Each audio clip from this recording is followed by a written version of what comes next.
Hello, Star Trek fans, and welcome to Star Trek Prodigy, a RebingeIt podcast. My name is James. And my name is Kim. And we're watching Star Trek Prodigy and talking about it here on the Talk Through Media network of podcasts. Hit it.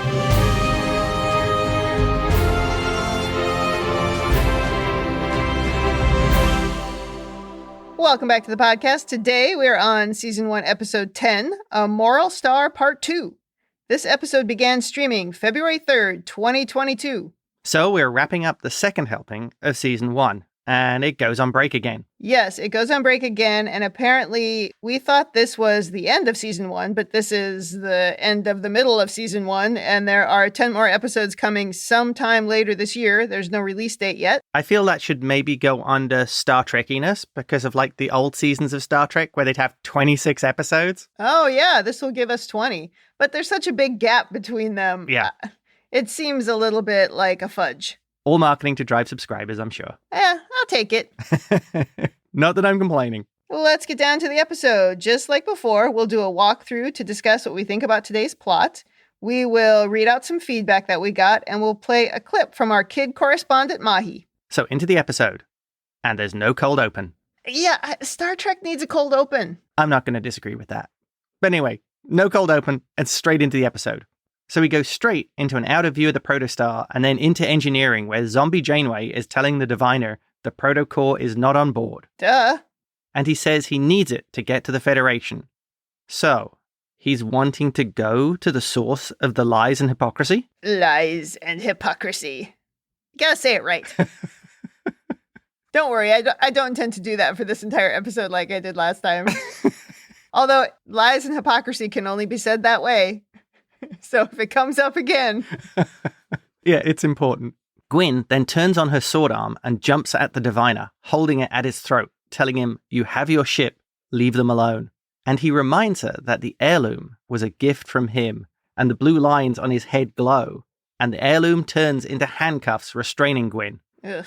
I like here in the background, Dreadnought is just sort of looming around with the big red eyes and the tentacles. He's just sort of hanging out there. Yeah, there's like a tentacle kind of hovering over Gwen's head, but Yeah. he doesn't do anything. The diviner then gives orders to reactivate the Watchers and return to Tars Lamora. "We have a star to catch," he says. Back on Tars Lamora, Dal is trying to get the unwanted to the ship. His universal translator is helping two of the prisoners understand each other for the first time, and they're able to tell each other their names. And they're like totally cute in this moment as they appear to have feelings for each other and they like hold each other's hands. It's so adorable. It also felt very Star Trek. What do you mean? If you allowed people to communicate, then they can find common ground. Oh, yeah. It was really cute.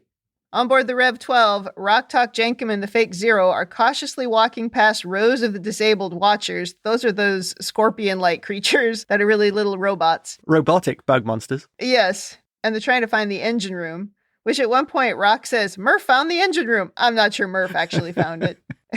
But just as they find the room, those Watchers start to turn back on, and they run towards them. Our crew seals themselves in the engine room and shuts the door behind them. Jankum says he'll start working his magic on the engine and tells Rock to guard the door. But Rock reminds him that she can do more than just hold the door shut. Hodor. She also picks on him a little bit by saying, "I didn't know you could fix an engine by staring at it," because Jankum is clueless. He has no idea what to do. I like that. And he says, "Unless you've got a better idea."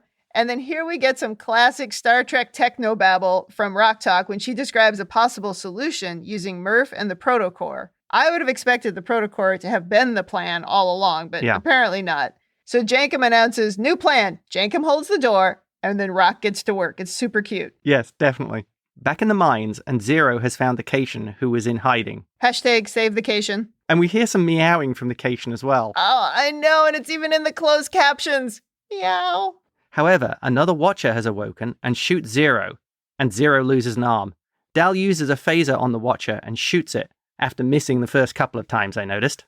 Yeah, he shoots all over the place, but he gets it eventually. Maybe some phaser instruction would be a good idea instead of just, "Here's a gun, start shooting." Although it's cool in this scene, he's swooping around with his little gravity belt, and he's like a superhero. Yeah, he seems to have got that thruster pack pretty much down. Yeah. Dal tells Zero they'll never get everyone to the ship. They need a faster way to communicate. Then he sees the restraint on the Cation's leg and says, "The manacles." Meanwhile, on the Rev 12, things are getting pretty intense in the engine room. The Watchers are breaking through the door and Jankum is fighting them off while Rock works frantically. One of them breaks through and takes a shot at Rock. Jankum jumps on it and apparently beats it into spare parts. Well, it's a kid show, so I guess they didn't want to show him smashing it to bits, but I think they could have done that. I mean, they're scary scorpion creatures. Yeah, that shoot at people. I don't think they're very good guys. No. But this was a really good scene for Jankum, as it showed how he can use his arm in other ways rather than just as an engineer. It was actually pretty effective in like grabbing those things as they were moving through the air towards Rock Talk and smashing them. I don't know. He's pretty effective. He could do the security job then instead of Rock Talk. Yeah, he also used it to help hold the door down as well at one point. Yeah, that's right. While Murph is chirping happily in the background, Rock Talk pulls a lever and the power comes back online, along with the atmospheric shield and gravity. There's so many happy sounds coming from Murph in this episode. Normally we just get the sort of cooing. Yeah. But there's just all kinds of cute noises that he's making. You know, he's so happy to be with Rock Talk. He's having a great time there. He's really enjoying this. Well, remember at one point, he gets like a lightning discharge onto his body. And he's like, ooh, no effect. They also use the theme here. They use it multiple times in this episode, and that's the Prodigy theme, not the other Star Trek theme that we talk about so frequently, but they use it here as well. Dal in the mines is trying to hotwire a communicator and the manacle. The Cation, who's wearing the most adorable spacesuit, by the way, points at the sky, and we see the protostar has returned. And Zero says, they're back. In case listeners can't tell, James and I are obsessed with cats. Yes. The Cation is wearing the cutest little adorable spacesuit and is extremely cute in this episode. Oh, yeah. And I feel the need to point out that our two cats are currently in their heated beds because it's very cold. Yeah, from their perspective, it's freezing outside, even though it isn't. Also adorable. They don't have spacesuits, but they do have electric beds. One of them does talk as much as Murph. That's true. Makes as much noise. Back in the engine room of the Rev 12, Dreadnought beams down and demands that they hand over the protocore.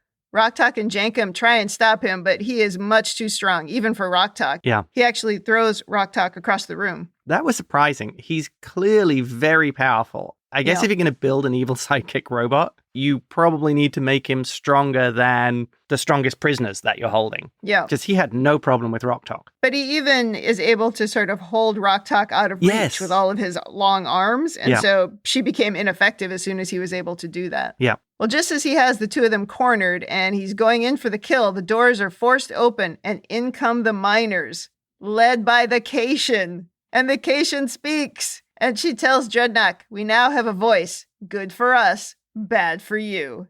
And we see a lot of very annoyed looking miners. Well, apart from the awesome cat, there was also a Morn, whatever that species is, in the background. Yes, a Lurian. Do you think it could actually be the Morn? I mean, Morn seems like the kind of guy who could get into trouble like that. Well, Morn always likes to go with the crowd. So, you know, he might have been lumbering along with the crowd, but, you know, he's pretty docile. I think he would be looking for somewhere to sit. Yeah. Is there a bar around here? Yeah, exactly. Where's the bar? So the miners rush Dreadnought and they manage to pin him down just because of their number. Yeah. And he tells them the mission will not be stopped. Our diviner will prevail. And a very serious looking Cation approaches him. And we see this great shot of her deploying her claws like she's freaking Wolverine. I thought that too. That was very Wolverine-esque. Yeah, and then you hear a hiss and then like a slash, and they actually even show like slash marks across the screen. Yeah. And Dreadnought's severed head lands on the floor and the red eyes go to black. Oh, that was great. That was a very moving moment after the entire season of me waiting for them to save the Cation. Yeah. That was great. And it kind of fulfilled the idea of maybe the Cation will be the one that saves them. Yeah. That was a great moment. Then you hear a transport sound and we see a non-glowing Murph. Zero determines that the diviner must have beamed the protocore out of Murph. So I guess the atmospheric shield isn't strong enough to deflect or stop transport activity? I guess not. I guess it's not that kind of shield. Yeah. Hand wave, hand wave. Back on the protostar, the computer informs the diviner that the proto-warp will be online in 10 minutes, which is convenient because we need some time. Yep. Meanwhile, back on the Rev 12, they power up for launch, and lots of the mining crew run to what looked like control consoles. At first, I thought they were escape pods, but no, they all run to these little consoles. So I guess they needed a lot of people on the ship to actually fly it? I don't know. They don't explain it. Yeah. I mean, it's a very big ship, but also, why would these miners know that? Is this not a ship from the future, as we learn later, how would they even know what to do? That's a very good point. I think that might fall under another bit of hand-wavy. But at least some of them, if they were kidnapped and brought there, may have experience of flying a ship or know what to do. And it's probably a subset of the miners that were actually doing this. But it does beg the question of maybe Dreadnought could actually control all the systems on the ship, so you didn't need a lot of crew. And with him gone, you actually needed a crew. I wonder if something got cut explaining that. It was very dramatic when they all ran into those little cubby holes. Yep. We get no explanation. I would like an explanation. I always like to have an explanation, even if it's too much technobabble for me to understand. I still like to know why we do things. Well, on the bridge of the Rev 12, Dal says, "We're coming, Gwen," and the ship takes off, immediately jumping to warp. And there's a little use of the theme song again. Absolutely. They love using that in this episode. On the Protostar, Gwyn is trying to disable the shields. The Diviner walks onto the bridge and asks zombie Janeway why she didn't warn him. She replies, "I only answer to Starfleet." And she turns back into regular Janeway. Woohoo! Gwyn tells him she upgraded her programming so she couldn't be overridden. And the big news here, she's now corporeal. Yes. She can hug Rock Talk. Oh, Rock Talk's going to be very happy about that. Yeah. I was thinking about this, and was the coffee cup scene a hint at the upgraded Janeway? Because remember they all put their coffee cups together and, like, do a toast? Yeah. Maybe that was a test. Yes. Yep. Didn't think about that at the time. Good catch. The Diviner attempts to fight Janeway, but she quickly gets the upper hand and eventually breaks one of the tubes in his suit, and blue liquid spills out. I think it's pretty difficult to beat someone who can just disappear. Oh, yes. And reappear somewhere else. Plus, how can you harm a hologram? They just come back. That's very true. This seems to weaken the Diviner, and he struggles, falling down to one knee. He implores Gwyn not to lower the shields. He tells her, "We can still save our people." Gwyn asks him, "You said our homeworld was destroyed. We were the last." And he tells her that Solum is here, but it won't be for long. And we get the huge reveal. He was sent back in time to save it. That was the first time I yelled at the television. I was like, time travel! I honestly didn't think he was the time traveler. Oh, who did you think was the time traveler? The ship. Oh, well, still could be. He pleads to Gwendala. Gwendala. "There is no barrier we cannot overcome. You will doom our people." Oh my God, the emotional blackmail in this scene. And he's so melodramatic. Yeah. He's like gasping on the floor. Oh, help me. But what's cool is Gwen is like, "Okay, dude," but she continues. She's trying to get the shields down. She looks back at him and she's like, yeah, okay. And she keeps working at it. But starting to get to her. The story's starting to get to her. Yes.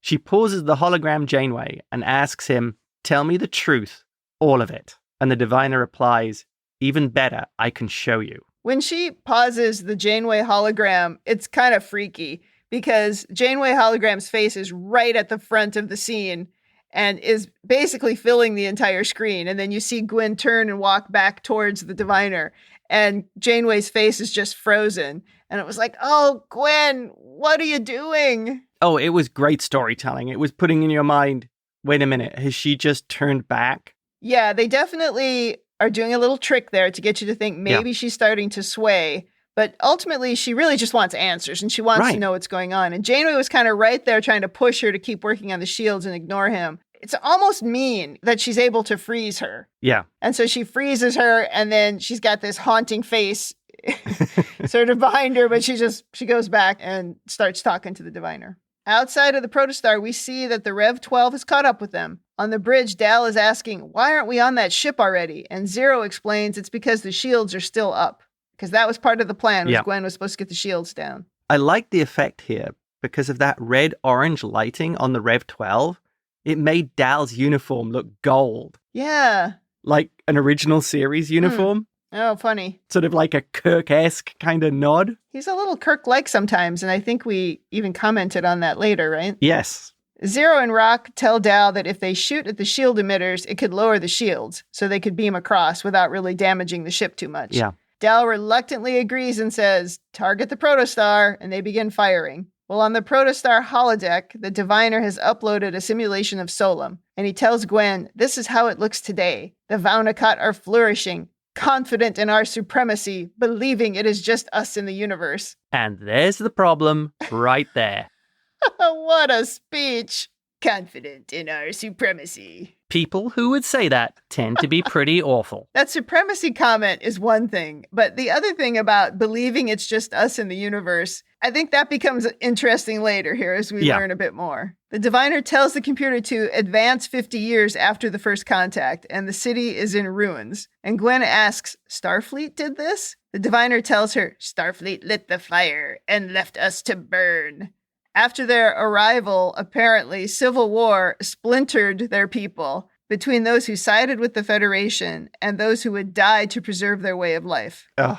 I got such a vibe for Let This Be Your Last Battlefield, the original series episode. Could the Diviner's utopia have been based on half the population being treated as an underclass? I'm going to guess here and say the people who wanted the Federation weren't the ones benefiting from, quote, preserving their way of life.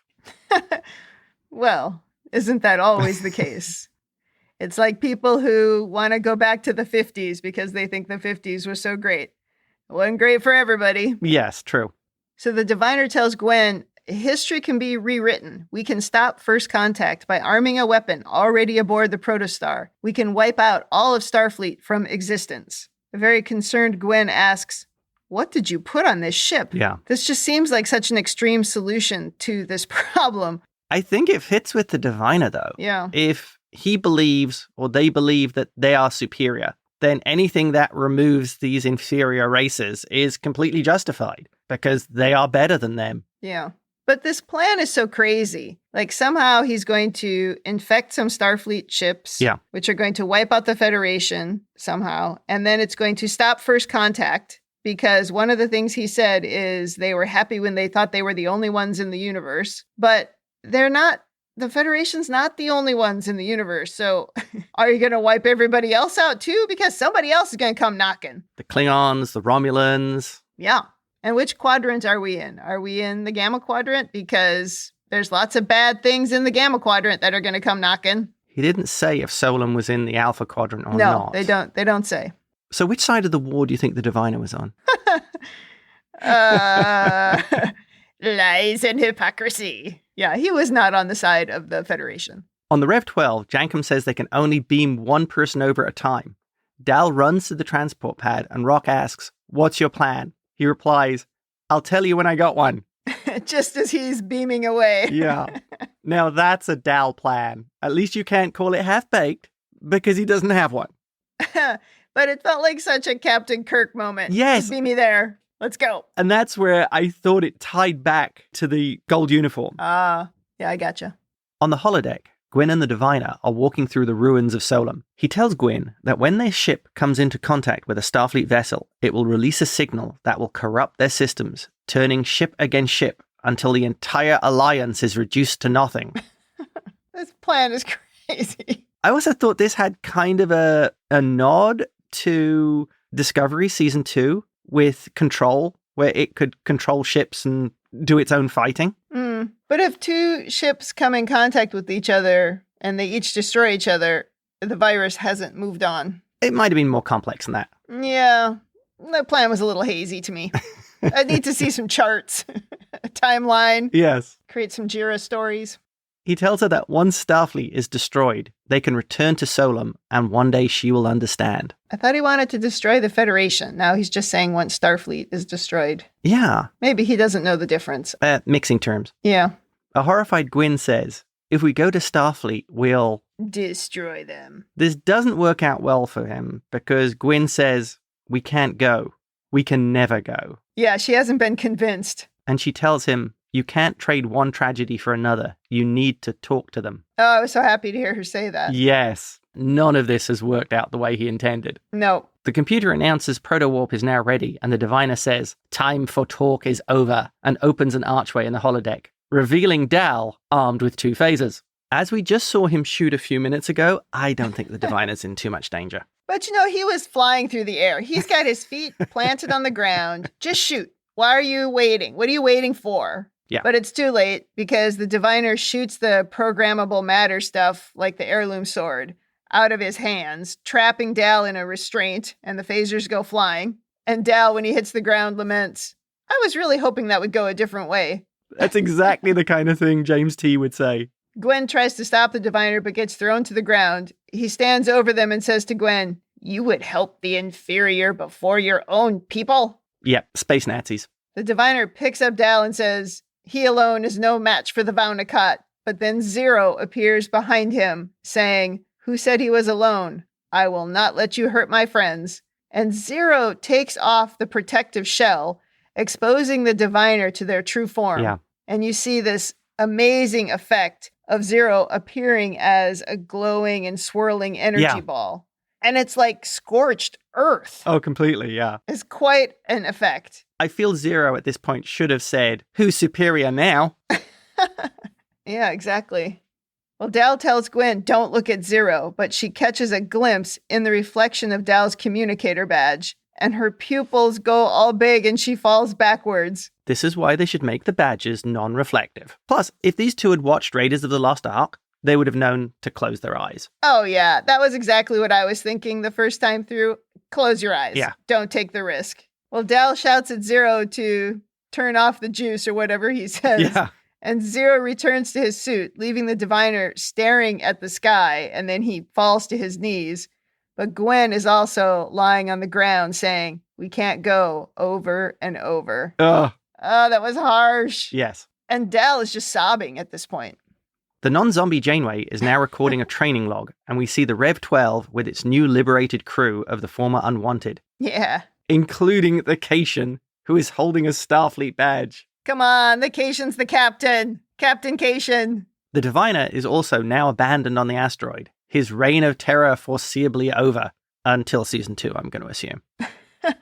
Yeah, he's crawling around on the ground. Like drawing symbols or something. Drawing pictures. Gwyn is in sickbay and Zero is attending to her. She's recovering, but has lost all the memory of these events. And during this scene, they were using a really slow version of the theme song. Very dramatic. And Janeway says they've learned they'll always be stronger together, just as Gwyn returns to the bridge, aided by Dal. Aw. Well, now on the bridge with Hologram Janeway, Zero asks, "Where to?" And Dal replies, "It's time to return their ship, set a course for Starfleet." Gwyn seems briefly concerned by this, but then she says, "Everything's fine." Yeah, she sort of looks up and does a Nemo. Yeah. That's a nice name. And then goes back to what she was doing. Yes. You just thought, oh, for a second, maybe she's going to remember. Yeah. But no. You thought it was going to trigger something. Yeah. Continuing the log, Janeway says, "Each of them has exceptional qualities that they've only just begun to discover. Each of them a prodigy in the making." Aw. And thus we get the name for the show. Yeah, I see what they did there. Yeah, nice touch. Yeah. And the protostar jumps to warp as the theme music swells and the screen goes black. And Mahi and family paused and thought the episode was over here. Oh no. But it's not. As much as you maybe loved that speech and thought that was the ending because it was very cool, especially the little tie-in of the Prodigy line. Yes. We are not done because we get a blinking blue dot and it reveals a star map and a Trill in a Starfleet uniform. I'm already excited.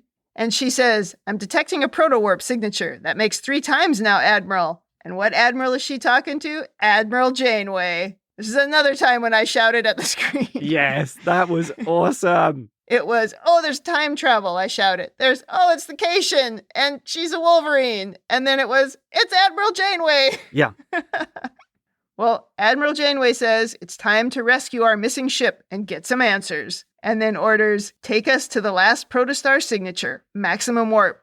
And then quietly she says, "I'm coming, Chakotay." It was so dramatic and so cool. Yes. And then we cut to a flyby of the NCC 80816 USS Dauntless. And it jumps to warp. Awesome. And then it really does end.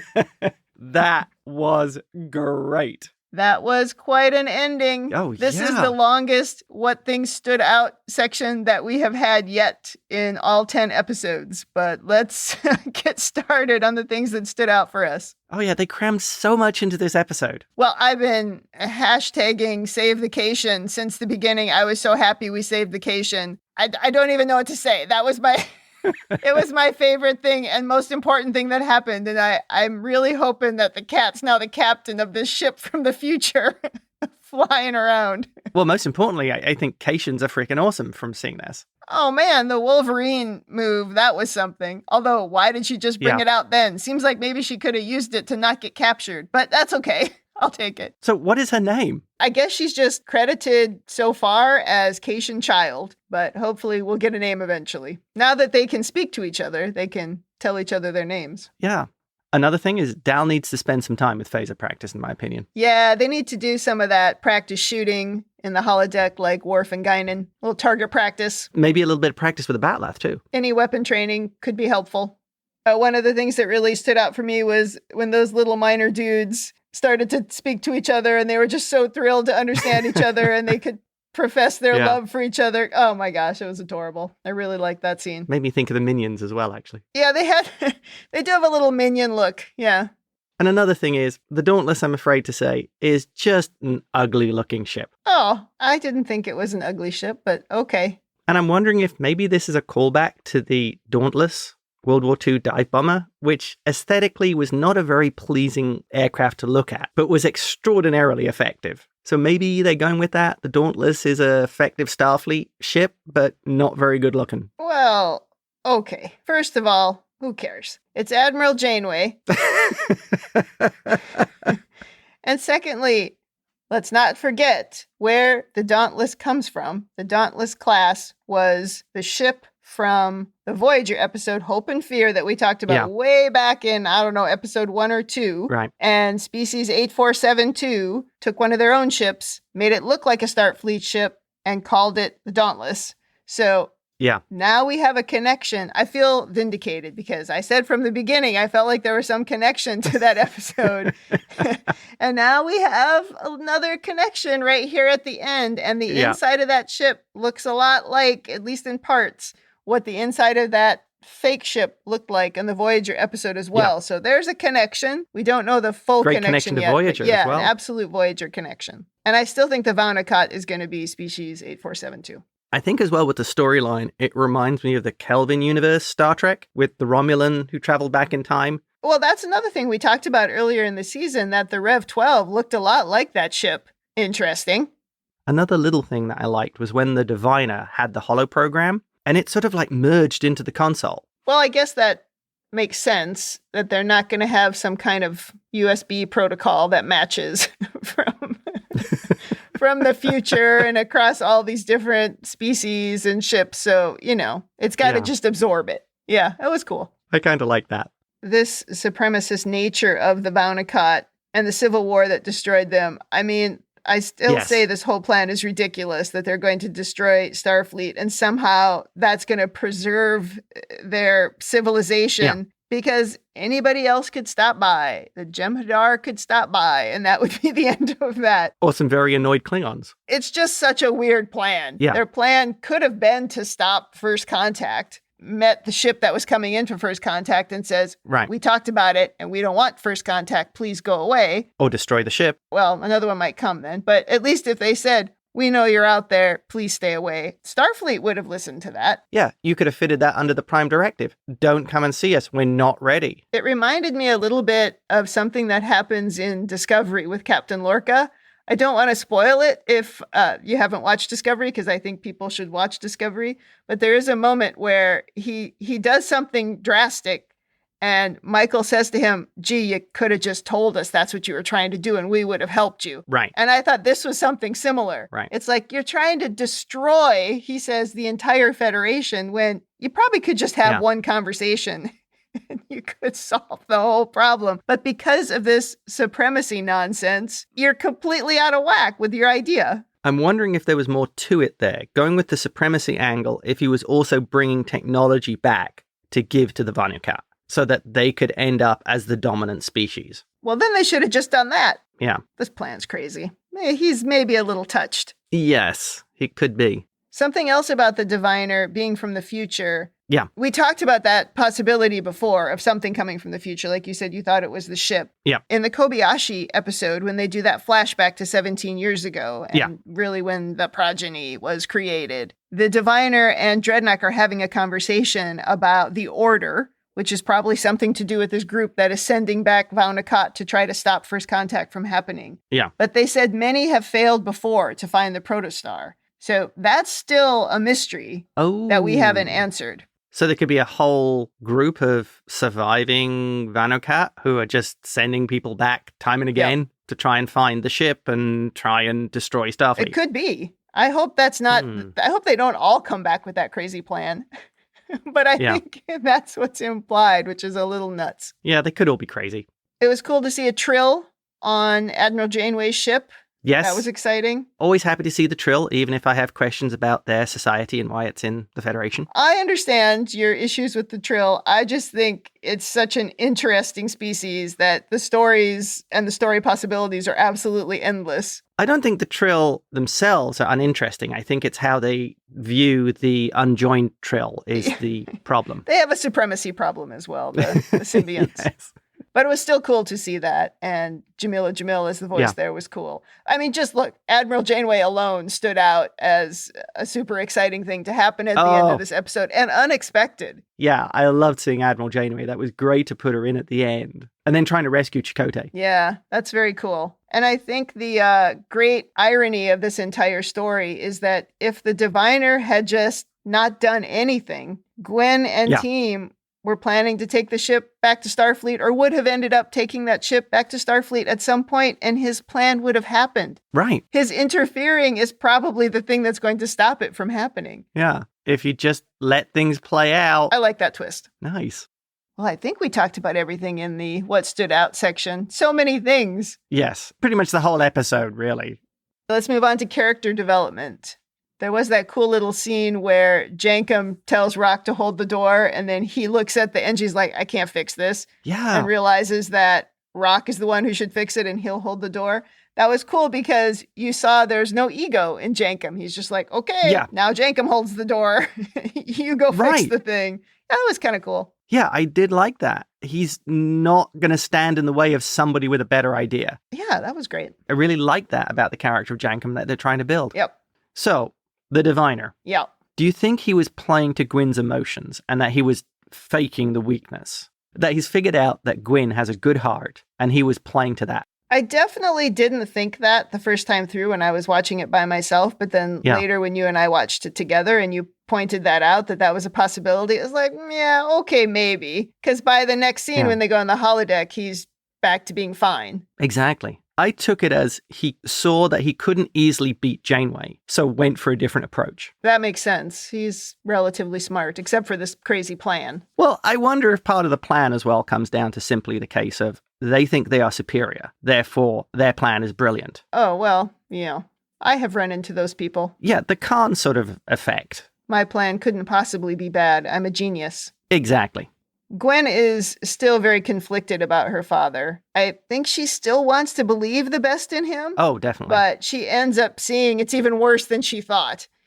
In some ways, that was a nice touch, and it feels bad for Gwyn because it's sort of like, I feel she opened the door. Yeah. And then what does he do? I'm not just bad, I'm like genocidally bad. I wonder if she had a conflict when she heard the story about there being two sides in Solum in this civil war, where half of them, I don't know if it was half, but some of them wanted to go with the Federation or be a part of that. Right. And some of them didn't. And that was what caused the conflict. I wonder if that was making her think, hey, maybe there are some other people like me out there that I could connect with. Yeah. They're not all like her father. Well, I think that's a deliberate part of maybe the story, that this was the problem with Solum, that half the planet was of the Diviner's ilk and the rest were of Gwyn's view. Yeah. That was what really caused the conflict. Yeah.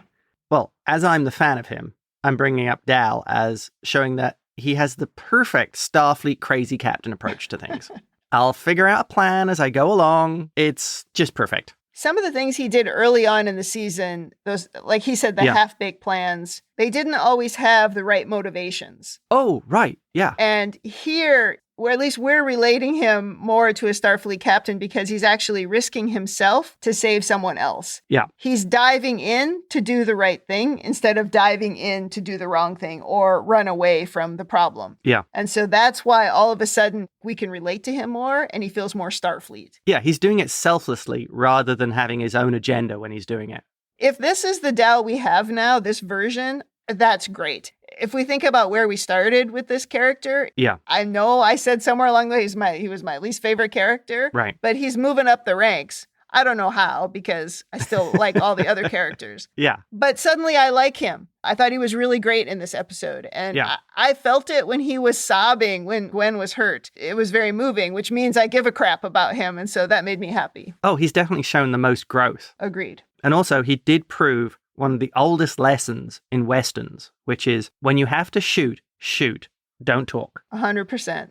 The last thing in character development is about Zero. Yeah. This normally non-emotional character, the kind of Vulcan-like or the Data-like character, as we've talked about before, completely lost their cool when coming face to face with a diviner. Yes. Someone who tortured them and forced them to be a weapon. Yeah. Zero just lost it. And like I said, it was scorched earth, the reaction here. Yeah. That was a very interesting moment in character development. Because I would say that Zero had not changed much as we were watching along these episodes. And I wondered if we would have any development there. And then this happens. And it was so extreme. Right. It just tells you that there's something behind there. It's not necessarily that the character has developed, but we know there's a lot there yet to explore. When you say we relate to him to Data and sort of Vulcans, Yeah. it reminded me of the episode where Data shot the Collector at the end. Oh, right, when they beam him away. Yes, and they disable the phaser because Data's come to the logical, rational, moral conclusion that killing the Collector will stop others from being hurt. Yeah, the right thing to do. Yeah, I can see the connection there. And then it had some collateral damage as well. Yeah. Which Zero clearly felt guilty about. And he owned it as well. Janeway said that he never left her side in sickbay. Yes. Okay, let's move from character development to any latest info about the ship. Well, it has some kind of terrible virus on board. And we know from watching Deep Space Nine that in the past, certainly, Starfleet has no antivirus software or firewalls. Their password is always 1234 or 4321. And they have open Ethernet ports that you can just plug your subspace shunts into. It's very true. Oh, and the Ferengi can easily hack the systems, including the replicators, on the premier Starfleet warship, the Defiant, as happened in an episode. Well, it'll certainly be interesting to see here what happens. Yeah. We had a whole Discovery season about an evil AI infiltrating Starfleet. Yep. I hope we're not going to do the same thing here because, been done, I guess. Well, I have a theory. Yeah. Maybe they meet up with Janeway and it affects her ship's computers, and Janeway and crew manage to disable the ship or purge the computers, but it's a last-ditch sort of attempt, and they can't risk the ship coming into contact with other Starfleet vessels. So the Protostar has to jump back into the Gamma Quadrant and stay away from Starfleet until Janeway can figure out how to fix it. And they take Janeway with, and she becomes the captain of the Protostar. That would be pretty awesome, wouldn't it? That was the first thing that I thought. I was like, they've tricked us. It's not going to be hologram Janeway. It's going to be actual Admiral Janeway. She's going to have to scuttle her ship because of this virus, whatever it is, right. And she's going to end up on the Protostar. That definitely crossed my mind. And it could keep sort of the momentum going of they can't be part of Starfleet, but they can learn to be part of Starfleet until they fix the ship. That's a good point. I think that's a pretty good theory. There's still this mystery here, which we should have maybe mentioned in the standout section, which is the Chakotay mystery. We still don't have the answer there, and Janeway is looking for him. So we're not sure what the diviner did to him, although I was worried that they turned him into one of the diviners. Oh, or the Dreadnought. That mystery remains. Hopefully they've just abandoned him on a planet somewhere. Yeah.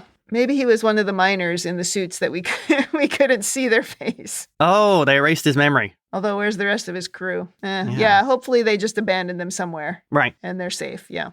Okay, let's move on to how this episode worked as a kid show and hear from our kid correspondent, Mahi. This episode was very twisted. I liked some parts but did not like some others. I loved that Zero's plan to drive the diviner crazy worked, and the crew and the miners were safe for that day. But Gwen accidentally saw Zero's reflection and now doesn't remember Diviner's evil plot. Do you think we will see the diviner again? I don't think we will see the diviner again. After seeing Zero in his real form, the diviner has now become crazy and lost his mind. What will Hologram Janeway think of Admiral Janeway? I think Hologram Janeway will be happy to report back to Admiral Janeway that she was able to use all of her programming to help the Protostar crew just like Admiral Janeway would have. I also think Hologram Janeway will ask the Admiral to teach her more. Will Gwen remember the secret about the ship? I don't think Gwen will remember the secret about the ship on her own. But Hologram Janeway was on the ship too. She may help Gwen remember it, or the crew may figure it out too. What do you think about the cat? Do you like it? I love the cat. The cat is very brave. It helped fight the Dreadnought and the Watchers to save the miners and the crew. I think the cat is the captain of the miner ship and their leader. Do you think that the episode had a happy ending? I think it was an incomplete and complicated ending. It was a happy ending as the crew is still alive and the miners are all free. But complicated because they don't know the secret about the ship and Gwen doesn't remember it yet. So, what do you think about the show so far? The show has been very entertaining so far. Some of the episodes were better than the others. I have learned many lessons watching it. I'm so glad the Ferengi has not come back yet. The crew now works very well together. Captain Hologram Janeway is great as usual. She had me fooled as well as the diviner by acting all evil for a little bit. I hope the show is back soon. I can't wait to see how they will save the ship and Starfleet. Thank you for your analysis, Mahi. Yes. Well, you and Mahi seem to have the same take on the cat. Oh, yeah, the cat's totally the captain. She knows. I'm not convinced that we've seen the last of the diviner or his kind. No. But I like her optimism. Yeah, I think Dreadnought is a little bit too easy to replicate, so he'll be back. And I kind of like him anyway. So I think the show is a success as far as the target audience goes, regardless of their age. Yeah, seems to be working for her, and it's working for us. Yep. Well, we got one piece of audio feedback from Jeff X-Force11. Hello, Star Trek fans. This is Jeff X-Force11 leaving my feedback about the season finale of Prodigy. Man, what an episode. We got battles, we've got the Cation being rescued, and all of the people working together to start a new life and return themselves back to their cultures. And we have the showdown between our big bad and the rest of our crew of the Protostar. And I really enjoyed it. I am so glad that even though we got some resolution, we've got this cliffhanger of what's going to happen when the Protostar meets up with Starfleet now that the memory of those events are not in the memory. But I'm still questioning, was that not recorded on the holodeck? I just don't know. But we have the real Admiral Janeway going after the Protostar on the Dauntless. And so it just is a good setup for the next season, and I cannot wait. I am loving this series. Thanks for y'all for covering it and everybody leaving feedback. X-Force is out. Hard to disagree with pretty much everything you said there. He makes a good point about the program on the holodeck. I wonder if Gwen will try wandering in there to see if it triggers anything or if she remembers anything, and then maybe it will come back because of that. Or, maybe what the diviner said is actually recorded somewhere if somebody, makes an effort to go and look. That's a very interesting idea I hadn't thought of. Computer, why did I keep on saying we can't go there? Yeah, the computer would have been listening. Interesting point. That could be a whole thread for the next season. Yeah. And moving on to the feedback we receive via email or the Facebook group or wherever else it comes from. And the first feedback comes from Brian M. from Talk Through Media. And he says, hashtag, they saved the cat. Thank you, Brian. What more needs to be said? Okay, I'll say more. There's a bit of a fusing of Starfleet and the Federation in the show, using them interchangeably when they aren't interchangeable. Yeah. According to Wikipedia, Starfleet is a uniformed space force maintained by the United Federation of Planets, the Federation, as a principal means for conducting deep space exploration, research, defense, peacekeeping, and diplomacy. I think they could do a better job in keeping those straight, but it's a minor quibble. This is interesting that we get time travelers, a first contact that has gone awry, which we've seen in an earlier episode this season, an actual Admiral Janeway and her new ship, and maybe Chakotay. And as she's captaining the USS Dauntless, NCC 80816, which is a Voyager reference to the fake Dauntless, NX-01A, Yes. it seems the protostar may be a Trojan horse of sorts, but I wonder if that's the story of the second part of the season. Also, we now get, through Janeway's exposition, why the show is called Star Trek Prodigy and not Star Trek Progeny. That would have been a good name, actually. Star Trek, my progeny. Anyway, it was a good ending to a pseudo-season. I am looking forward to the second half. I don't know, Brian. I question your source here. You're getting information about Starfleet and the Federation from Wikipedia.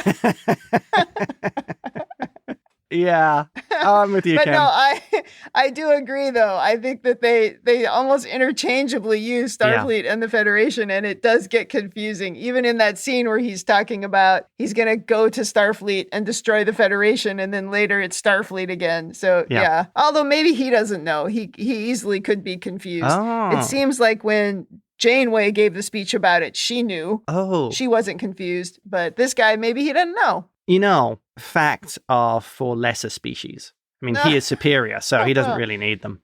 That's true. I think that would be the diviner's excuse. That's a good point. Next up, we have some feedback from Brian S. that came from the Facebook group. That's Brian from Colorado. Brian writes, I liked A Moral Star Part 2 and rate it 9 out of 10 real Admiral Janeways. The final scene alone made this whole season worth watching. I also chafed at the Federation Starfleet misstatements throughout, but it's a nitpick. Overall, the characters have developed well and are compelling to follow. Dal especially has come a long way, as has Gwen. I do hope we're past the Star Wars side of the story, now that the Diviner is marooned and General Grievous is supposedly dead. I'm looking forward to seeing where this prestigious crew goes next. Well, thanks for that feedback, Brian. I would caution anyone who thinks General Grievous is dead. We've seen multiple General Grievouses or Dreadnoks. He's flown off the back of the ship twice. I think we're going to see him again. I hope so. Yeah, we all sort of picked up on that issue with Federation and Starfleet being used interchangeably. And way at the beginning of Rebinge Deep Space Nine, somebody emailed and said that I had done the same thing. Maybe I have. I don't know. So it does feel like a nitpick, but they do need to get that straightened out. I mean, This is a Star Trek show. They got to get it right on Star Trek. Yeah. Well, thank you, Brian. Well, we also got an email from John, who is one of our Rebinge Deep Space Nine listeners. And he says, bittersweet, great episode, great series. Now we have to wait. No more double podcast weekends. That's true. We're back to one podcast per weekend after this. Kittycation going Black Panther on Dreadnought was nice. I didn't think of Black Panther. Oh, right. That's probably a better reference. But it was the slashes across the screen that made me think of Wolverine. But okay, John, good reference. He continues by saying, the diviner looked like a Jem'Hadar spilling something on the deck of the bridge. Yeah. And then really looked like Gollum as the soul unwanted at the end. That is very true. And he says, can't wait for more. Yeah, he'd lost his precious. Maybe that's what he was looking for when he was digging around on the ground. He was looking for his precious. Was he drawing pictures of the protostar? My precious. It looked like he was making markings on the ground, I thought. Interesting. Well, that wraps up the feedback, so let's move into the Star Trekkiness of this episode. Another great Star Trek speech coming from Janeway at the end, including when she says new life and new civilizations. I loved that. This whole episode was very Star Trek-y. Yeah. Once they put the uniforms on, it all started feeling like Star Trek to me. Right.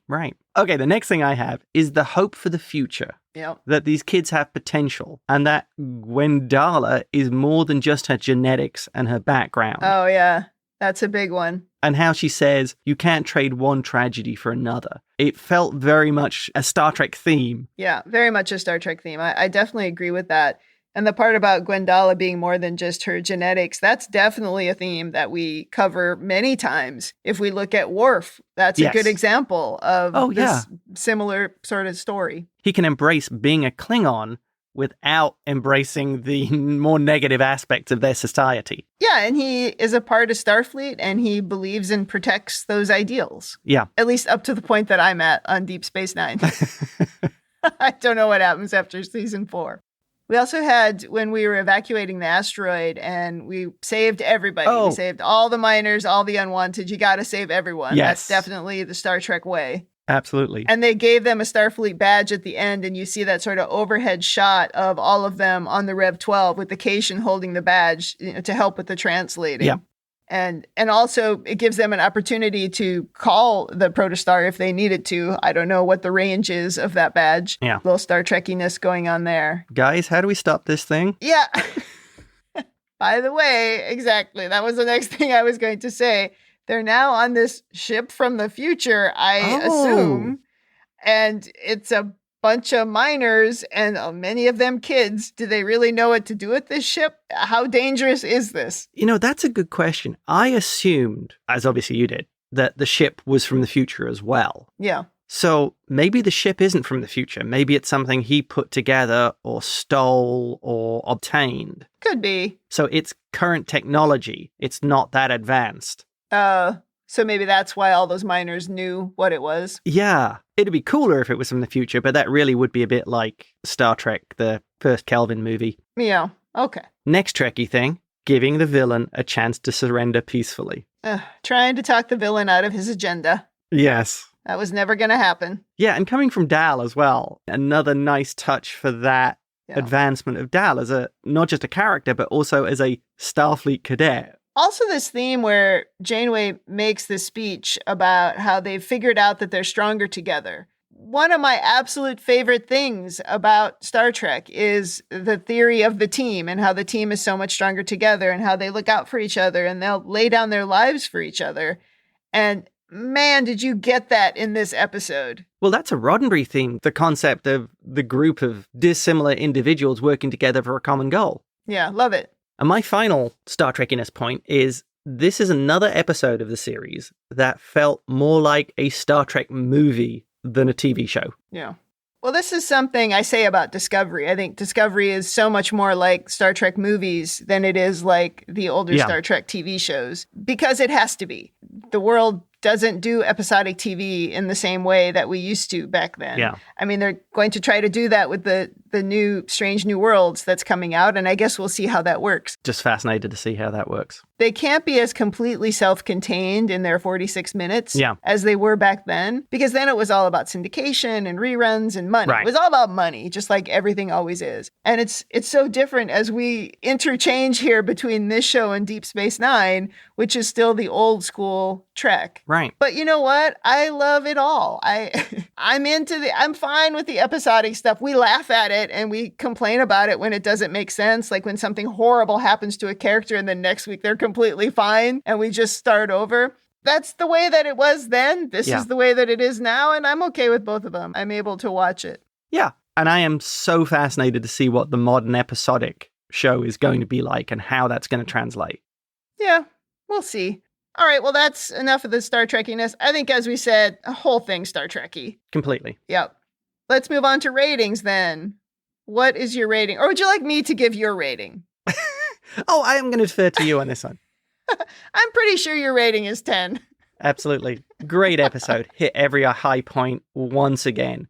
Music, story, animation, ships, Trekkiness, just thoroughly enjoyable. I agree. I absolutely loved it. I'll give it a 10 as well. Whoa. I think the first episode of this two-parter was really good, really entertaining, but they needed to stick the landing, as Brian from Colorado said last week. Yeah. And they did. They really did stick the landing. The amount of stuff that they crammed into this short episode is incredible. Crazy. Especially since they had that whole part in the middle of exposition. It never felt flat. It didn't feel rushed. It was great. Yeah, I really loved it. The directing and the editing for this episode must have been a ridiculous amount of work just to get it to work so well. Yep, totally agree. Well, I can't wait for more. So I guess we will be back when season 1B or part 2 of season 1 returns. And I think it's going to be after a lot of other Star Trek because Discovery is coming back next week. And then after that, we have Picard. And then after that, we have Strange New Worlds. And then after that, we have Lower Decks. And then I imagine Prodigy will reappear after that. So there's a lot of Star Trek between then and now, but I'm really looking forward to it. So do you think we'll be Star Trek'd out by that point? You know, it's possible.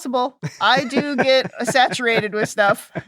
I think what helps is that each of these shows is so different. Yeah. That you just kind of go to the next thing and it's fine. Yeah, I hope we don't OD like too much Marvel, but I guess we'll see. It seems pretty unlikely from us too.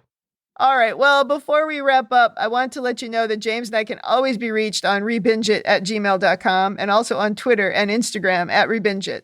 And don't forget, you can also listen to our Deep Space Nine podcast called Rebinge Deep Space Nine, available everywhere you get your podcasts, and also available on YouTube on the RebingeIt channel. And the Prodigy podcast is available on the Talk Through Media YouTube channel.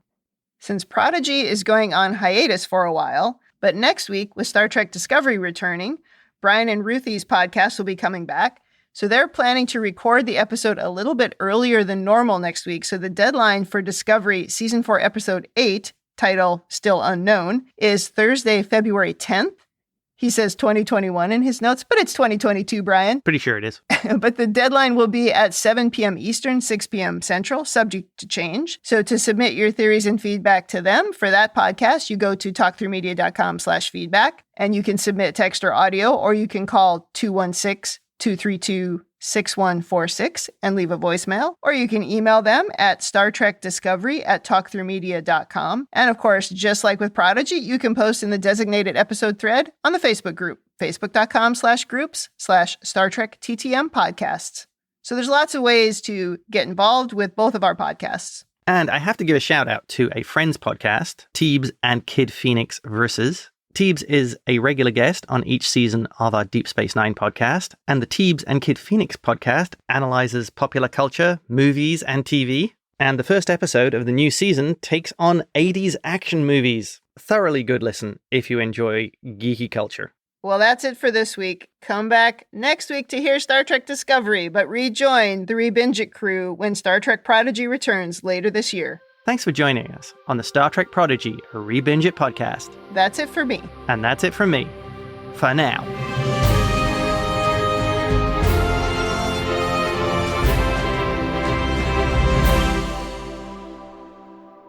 Lies and hypocrisy.